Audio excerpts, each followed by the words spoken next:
L'apôtre Paul n'avait rien en commun avec le monde. Au point de vue religieux, il était, de par sa position, absolument en dehors de l'ordre établi. Dans son objectif aussi bien que dans ses méthodes, il y avait quelque chose qui était plus céleste que terrestre, et qui était en tout cas si exclusivement spirituel qu'il n'en fallait pas davantage pour entourer sa personne d'une atmosphère de suspicion et d'incompréhension. Tout cela faisait le vide autour de lui, ou à peu près.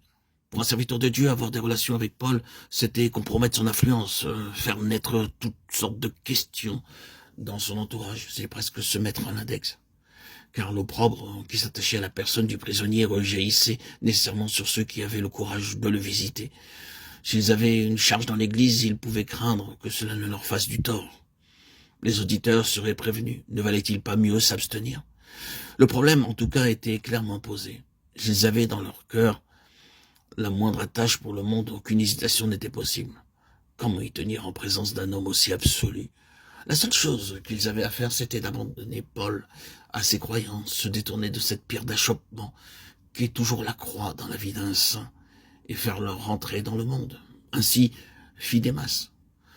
Pour quelqu'un qui avait des complaisances pour le monde, le témoignage constant d'un homme comme Paul était décidément trop difficile à endurer. Allons-nous-en. Quant à ceux dont on ne pouvait pas dire positivement qu'ils avaient de l'amour pour le siècle présent, une autre voie s'ouvrait devant eux. En entretenant des rapports avec Paul, au vu et au su de tout le monde, ils se rendaient bien compte qu'ils exposaient leur réputation. On en parlerait. Et pour peu qu'ils eussent des perspectives de ministère, ils couraient le risque de voir ces portes se fermer. Pourquoi dès lors ne pas choisir le juste milieu, laisser ignorer autour d'eux la sympathie secrète qui, malgré tout, les attachait à Paul? Ils pouvaient même aller jusqu'à s'en ouvrir à l'apôtre, protester de leur affection pour lui et de leur accord avec son enseignement, tout en lui faisant comprendre que, pour des raisons d'opportunité, ils ne pouvaient pas se déclarer ouvertement pour lui. Dieu bénissait leur ministère, et ils ne voulaient pas exposer l'œuvre de Dieu à des ennuis, en prenant publiquement fait et cause pour lui. C'était en somme jouer double jeu. Restait une troisième et dernière alternative. Elle consistait à se faire une opinion personnelle sur le cas de l'apôtre, de façon à en avoir le cœur net et à pouvoir décider si oui ou non Dieu était avec lui. Puis de se ranger courageusement à ses côtés, à quelque prix que ce fût, certain qu'à la longue, Dieu ne manquerait pas de leur rendre justice.